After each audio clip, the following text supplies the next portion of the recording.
escalas logarítmicas son muy importantes para el entendimiento que tiene el cerebro en relación con los números y las matemáticas, ya que gracias a estos mismos nuestro cerebro puede interpretar el mundo, es decir, podemos por medio de gráficas visualizar las situaciones o problemáticas modernas. Según se teoriza, el primer número que fue escrito en la historia, o al menos del que tenemos registro, fue el 29. Fue escrito en el hueso de Lebombo y, según algunos matemáticos, podía simbolizar el ciclo lunar. Así, algunos dicen que hace aproximadamente 44.000 años, las mujeres africanas fueron las primeras matemáticas, al menos de las que tenemos registro. Sin embargo, antes de que este número fuera escrito, ya existían las matemáticas y los números, pero no podíamos explicarlos del todo. Nuestro cerebro sí. ¿Por qué? ¿Y cómo funcionaba? Para encontrar la respuesta a estas preguntas, quiero que hagas algo. Te voy a mostrar dos imágenes y sin pausar el video, intenta decir cuántos puntos hay en cada una.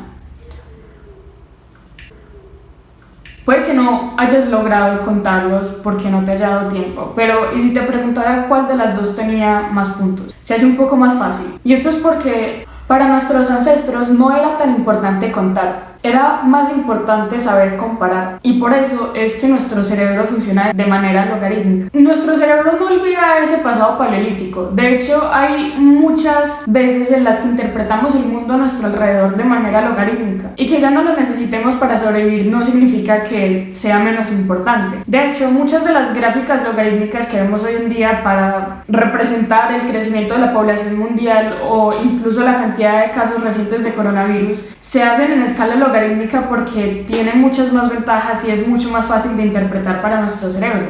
En una escala logarítmica, mientras que un grupo de números se hace más grande, cada individuo vale cada vez menos, que esto gráficamente se vería algo así.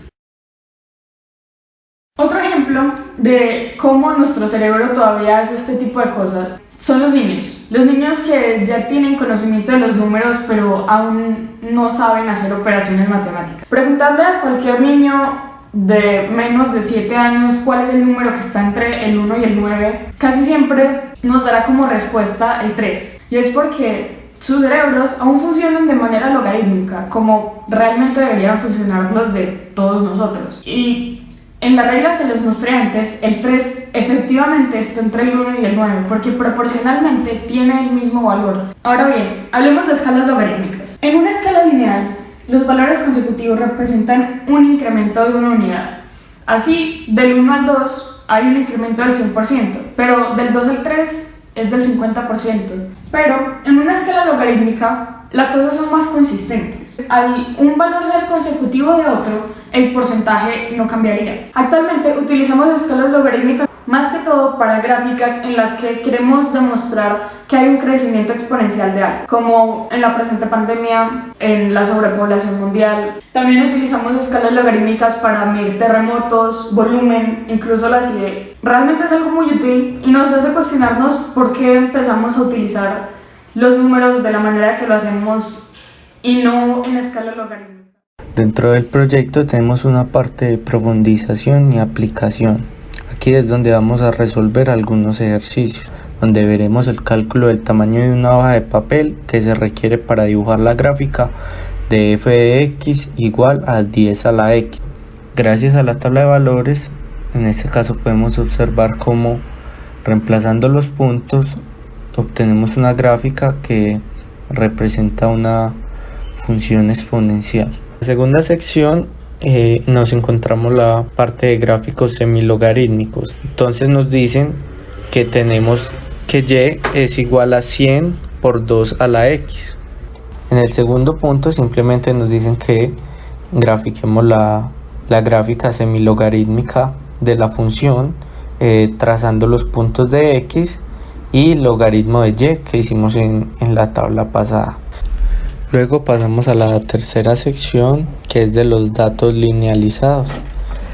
Nos dicen un gráfico semilogarítmico de una función exponencial con y igual a ca con la elevada a la x, que es una línea recta. Luego nos dicen que utilice logaritmos para encontrar una relación lineal entre el logaritmo de y x. Entonces en este punto lo que vamos a hacer es utilizar las propiedades de los logaritmos para despejar la X, por tanto encontrar la relación. Como conclusión tenemos que una escala logarítmica es aquella escala de medida que utiliza el logaritmo de una cantidad física en lugar de la propia cantidad. Y esto es muy beneficioso para nuestra vida, ya que una escala logarítmica es muy imprescindible para su uso cotidiano. Actualmente vivimos una de las peores crisis. ¿Nosotros para qué utilizamos la escala logarítmica en este caso? Pues nos ponemos en los zapatos de los epidemiólogos, ya que ellos deben hacer un gran análisis de datos para tener un resultado a futuro y qué prevenciones debemos adquirir a medida que vaya avanzando este pico, entre más crezca o entre más vaya disminuyendo. Profundizamos de el cerebro logarítmico, ya que este percibe el mundo de forma logarítmica a nuestros sentidos que sean multiplicativos y no aditivos. Uno de ellos es la intensidad del sonido. ¿Qué tan intenso percibimos un sonido? Va a depender de cuántos dispositivos usemos. Digamos que tenemos un teléfono haciendo sonar una canción a cierto volumen.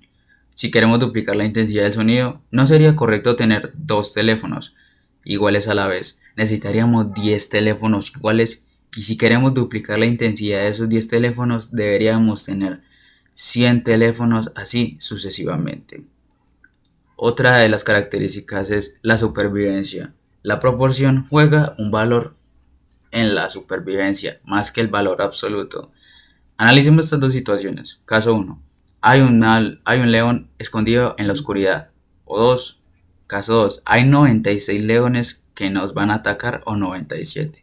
En ambos casos estamos hablando de un león más, pero los dos que ocurre es el que agrega un león en el primer caso. Duplica la amenaza, pero agregarle un león más a los 96, bueno, es básicamente nada.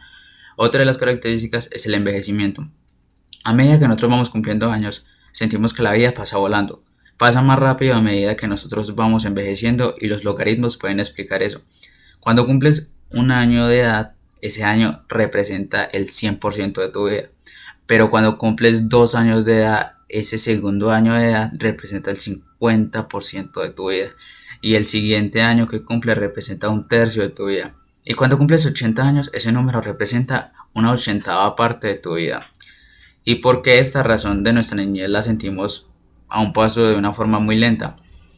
Porque en esa etapa tienes nuevas experiencias, aprendes un nuevo idioma, aprendes a comer, conoces a tus padres, aprendes a caminar, conoces a nuevas personas, y al ocurrir eso, esas personas les recuerdas perfectamente tu cerebro, y por esa razón sientes que esa etapa pasó de una forma muy lenta. También se puede ver una amplia diferencia entre cómo utilizar una escala lineal y una escala logarítmica, ya que en la escala aritmética o lineal se usa una variación del precio en el gráfico, que es obviamente lineal, de manera que es igual al espacio del gráfico para las variaciones de 10 a 20, que de 20 a 30. Cuando en el primer caso estamos doblando el precio y en el segundo caso estamos subiendo solo un 50%. Esto es más apreciable cuanto mayor es el periodo. Por eso, a largo plazo no sería correcto utilizar una escala lineal si queremos ser objetivos. En cuanto a la escala logarítmica, el gráfico se construye tomando variaciones relativas o porcentuales, de manera que las variaciones del precio no son lineales. Esto quiere decir que una variación de 10 a 20 que tenemos a una variación del 100% se mostrará con una variación superior, que es el caso de la variación de 20 a 30, que su variación es del 50%. Puede resultar lioso, pero lo vas a entender mucho mejor en el documento. Para terminar, tenemos otros usos de estas escalas logarítmicas, como lo son el volumen. Este suele ser medido en decibelios. Otro de sus usos más importantes son los terremotos, ya que se miden en la escala de Richter. En esta, cada aumento de 2 representa un aumento de 1000 veces la energía equivalente liberada por TNT. Y por último tenemos la acidez. Con cada disminución de una unidad en escala pH, basado por un ejemplo de 7 a 6, que en realidad se van multiplicando por 10 veces en el hidrógeno de una concentración.